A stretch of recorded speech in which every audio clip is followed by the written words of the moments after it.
ಓದು ಬರಹ ಬರೆದು ಬರಿಹಾಡು ಭಾಷೆ ನಂದು, ತಪ್ಪಲಿ ನಾನು ತಾಯಿ ನೀನು 7 ಜನ್ಮದ ಬಂದು.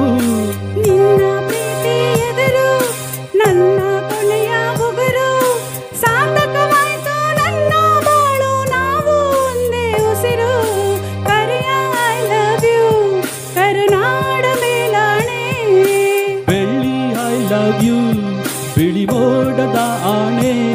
ನಿನಗೊಂದು ಪ್ರೇಮದ ಪತ್ರ ಬರೆಯೋದು ನನಗಾಸೆ, ನಾನೇ ಇರುವೆ ಹತ್ರ ಬಿಡು ಹಾಸೆ ಹೋಗುಸೆ.